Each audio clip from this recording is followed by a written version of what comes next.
بسم اللہ الرحمن الرحیم۔ دوستو، یہ بات تو ہم سبھی لوگ جانتے ہیں کہ ہمارا اس دنیا میں آنا بالکل ایک مسافر کی طرح ہے۔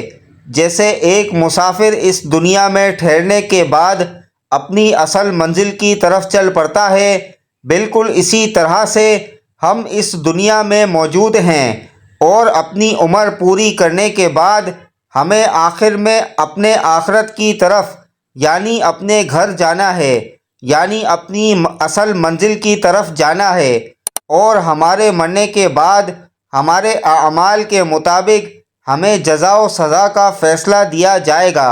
اگر ہم نے اچھے اعمال کیے ہوں گے، اللہ تعالیٰ کی فرما برداری کی ہوگی، تو ہمارے لیے جنت ہوگی، اور اگر ساری زندگی اللہ تعالیٰ کے احکامات کی خلاف ورزی میں گزار دی ہوگی یا کفر کیا ہوگا تو ہمارے لیے جہنم ہوگی۔ لیکن آسمان کی طرف یا جنت اور جہنم کی طرف یہ سفر کیسا ہوگا؟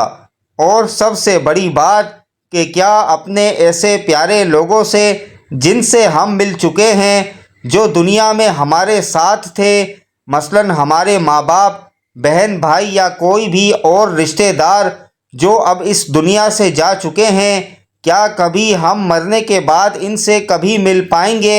انہیں دونوں سوالوں کے جواب ہم آج کی اس ویڈیو کے اندر اسلامی روایات کی روشنی میں جاننے کی کوشش کریں گے۔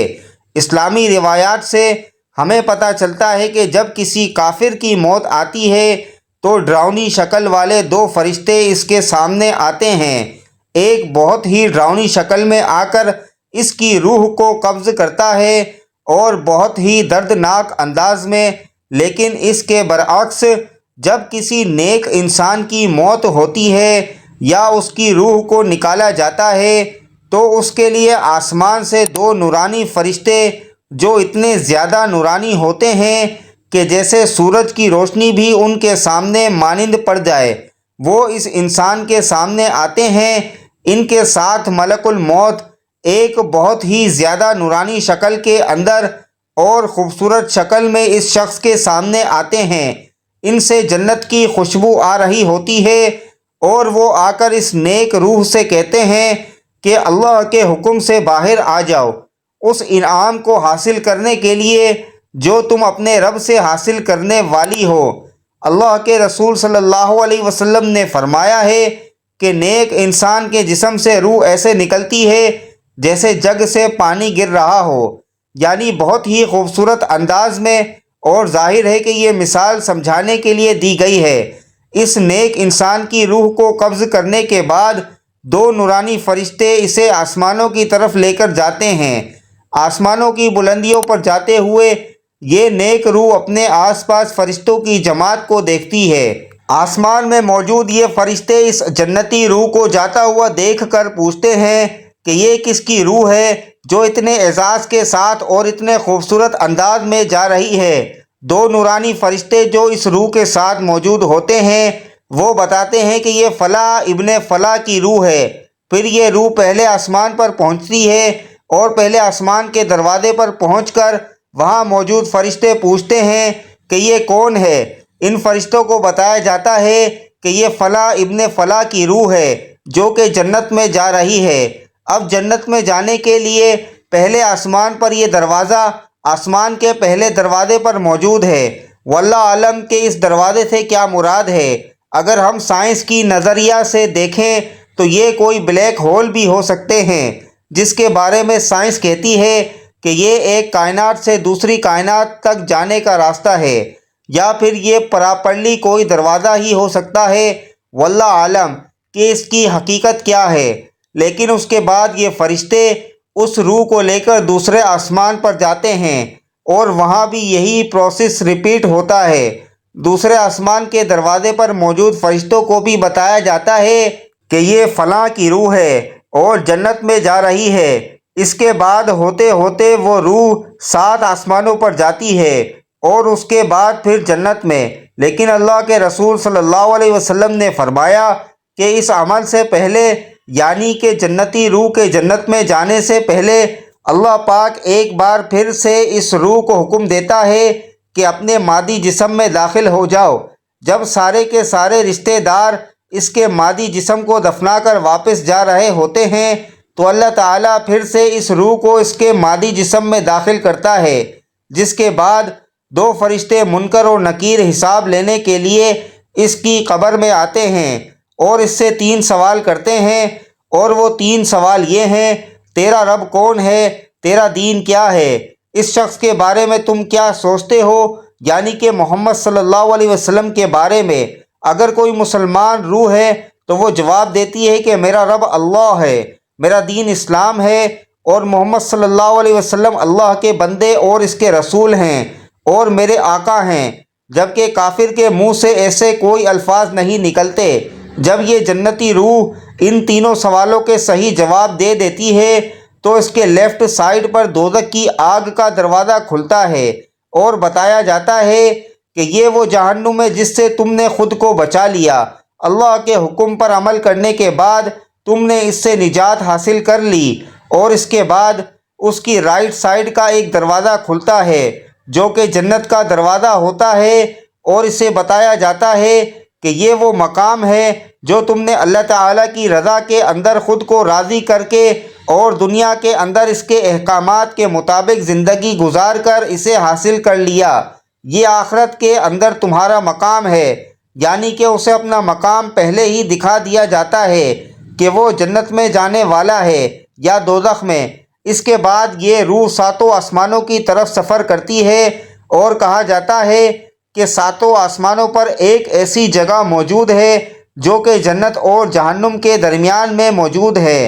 یہ روحیں وہاں پر انتظار کرتی ہیں جب تک کہ قیامت کا وقت آئے اور ان کو ان کے اعمال کے مطابق فیصلہ سنایا جائے اور جنت اور جہنم کے اندر داخل کر دیا جائے، کیونکہ قیامت سے پہلے یہ جنت اور جہنم کے اندر داخل نہیں ہو سکتے۔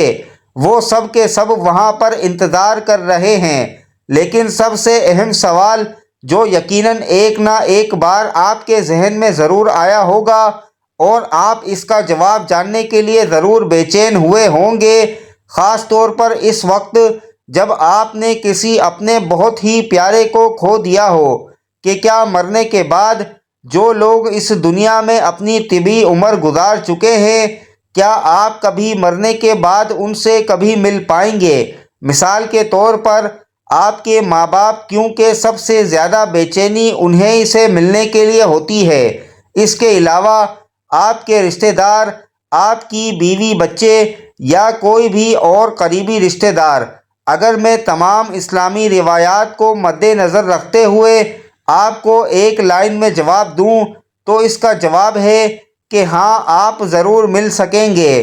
نہ صرف مل سکیں گے بلکہ وہ لوگ آپ کا انتظار کرتے ہیں، بالکل ایسے ہی جب آپ کا کوئی قریبی رشتہ دار ملک سے باہر موجود ہو اور آپ کئی سالوں کے بعد اسے دیکھنے کے منتظر ہوں، اسی طرح سے آپ کے رشتہ دار بھی آپ کے انتظار میں رہتے ہیں اور آپ مرنے کے بعد ان سے مل سکیں گے۔ لیکن صرف ایک شرط ہے، وہ یہ کہ جس شخص سے آپ ملنا چاہتے ہیں وہ جنت میں موجود ہو اور آپ بھی اپنے اعمال کے مطابق جنت میں ہی جائیں۔ یعنی کہ اگر کوئی آپ کا رشتہ دار جہنم میں موجود ہے خدا نہ خواستہ اور آپ جنت میں چلے جاتے ہیں تو آپ اسے کبھی نہیں دیکھ پائیں گے، نہ ہی اس کی سفارش کر پائیں گے اور نہ ہی اس سے کبھی جہنم کی نجات حاصل کروانے کے لیے کچھ کر سکیں گے۔ اور سیم یہی کیس جہنم کے ساتھ ہے کہ خدا نہ خواستہ آپ کو بھی اگر جہنم میں جانا پڑا اور آپ کا رشتہ دار بھی جہنم میں موجود ہوئے تو یہ لوگ آپس میں جہنم میں مل سکیں گے۔ حضرت عائشہ رضی اللہ تعالیٰ عنہ سے پوچھا گیا کہ آپ علیہ الصلوۃ والسلام کے آخری الفاظ کیا تھے؟ ام المومنین حضرت عائشہ رضی اللہ تعالیٰ عنہ نے فرمایا کہ آپ علیہ الصلوۃ والسلام کے آخری الفاظ سورہ مرسلات کے تھے۔ اس کے بعد جب آپ بہت زیادہ بیمار ہو گئے اور آپ کا بخار بہت ہی زیادہ شدت اختیار کر گیا تو آپ نے سورہ نساء کی آیت 69 اس طرح سے تلاوت فرمائی، جس کا ترجمہ کچھ یوں ہے: اور جو لوگ اللہ اور اس کے رسول کی اطاعت کرتے ہیں وہ قیامت کے روز ان لوگوں کے ساتھ ہوں گے جن پر اللہ نے بڑا فضل کیا، یعنی انبیاء اور صدیقین اور شہداء اور نیک لوگ، اور یقیناً ان لوگوں کی رفاقت بہت ہی خوب ہے۔ اس آیت مبارکہ سے ہمیں یقین ہو گیا کہ قرآن پاک میں بھی واضح طور پر یہ لکھا ہے کہ جنتی روحیں مرنے کے بعد اپنے قریبی رشتہ داروں اور جنتی روحوں سے ملاقات کریں گی، اور وہ لوگ ان کے منتظر رہتے ہیں اور ہمیشہ کے لیے ان کے ساتھ رہیں گی۔ یہ لوگ ایک دوسرے کو پہچانیں گے اور ایک دوسرے کے ساتھ رہیں گے۔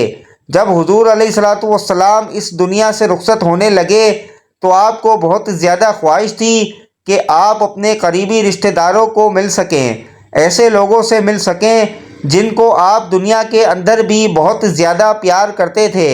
آپ اندازہ لگا سکتے ہیں کہ حضور اکرم صلی اللہ علیہ وسلم اپنی ماں سے اور اپنے والد سے کتنا پیار کرتے تھے، اور وہ ان سے ملنے کے لیے کتنا بے چین ہوں گے۔ اس کے علاوہ آپ کے چچا حضرت حمزہ جو کہ جنگ احد میں شہید ہو گئے تھے، آپ ان سے کس قدر پیار کرتے تھے، اور ان سے ملنے کے لیے آپ کس قدر بے چین ہوں گے۔ آپ صلی اللہ علیہ وآلہ وسلم نے حضرت فاطمہ رضی اللہ تعالی عنہا سے فرمایا تھا کہ میری موت کے بعد جو سب سے پہلے نیک روح مجھ سے ملے گی وہ فاطمہ تم ہوگی، اور بالکل ایسا ہی ہوا، کیونکہ حضور پاک صلی اللہ علیہ وسلم کی وفات کے 4 یا 6 مہینے بعد ہی حضرت فاطمہ رضی اللہ تعالی عنہا کا انتقال ہو گیا، اور انہوں نے اپنے والد سے ملاقات کی۔ جب حضرت بلال حبشی رضی اللہ تعالی عنہ کی موت کا وقت قریب آیا تو ان کی بیوی نے ان کے کمرے کے اندر آ کر فرمایا کہ ہائے، آج تو کتنا دکھ کا دن ہے۔ لیکن حضرت بلال رضی اللہ تعالیٰ عنہ نے یہ سنا تو فرمایا کہ میرے لیے تو یہ بہت خوشی کا دن ہے، کیونکہ میں اپنے آقا حضرت محمد صلی اللہ علیہ وسلم اور ان کے ساتھیوں سے ملاقات کرنے والا ہوں۔ حضرت عثمان غنی رضی اللہ تعالیٰ عنہ کو ان کی وفات سے پہلے ان کے گھر کا محاصرہ کر کے انہیں قید کر دیا گیا، ان پر کھانا پینا بند کر دیا گیا۔ آپ روزے کی حالت میں تھے۔ اسی رات کو آپ کو خواب کے اندر حضور پاک صلی اللہ علیہ وآلہ وسلم کی زیارت نصیب ہوئی۔ انہوں نے حضرت عثمان رضی اللہ تعالیٰ عنہ سے فرمایا، اے عثمان، ان لوگوں نے تمہیں کھانے سے اور پینے سے باز رکھا ہوا ہے، کیا تم پر کھانا پینا بند کر دیا ہے؟ حضرت عثمان رضی اللہ تعالیٰ عنہ نے فرمایا کہ جی میرے آقا۔ اللہ کے رسول صلی اللہ علیہ وسلم نے فرمایا کہ اے عثمان، فکر مت کرو، کیونکہ یہ روزہ تم ہمارے ساتھ افطار کرو گے، جس سے یہ ظاہر ہوا کہ نیک روحیں آپ کے بارے میں سب کچھ جانتی ہیں، اور نہ صرف جانتی ہیں بلکہ آپ کے انتظار میں رہتی ہیں، اور مرنے کے بعد ہر جنتی روح ایک دوسرے سے ملاقات کرے گی، اور نہ صرف جنتی روحوں سے ملاقات کریں گی بلکہ اللہ کے رسول حضور علیہ الصلوۃ والسلام سے اپنے آقا سے بھی ملاقات کریں گی، کیونکہ جنت کے اندر جتنے بھی لوگ موجود ہیں وہ سب ایک دوسرے کو مل سکیں گے، لیکن اس کے لیے شرط ہی یہی ہے کہ ہمیں جنت میں جانا پڑے گا، اور جنت میں جانے کے لیے سب سے بڑی کنجی ہے اللہ تعالیٰ کے احکامات کے مطابق زندگی گزارنا۔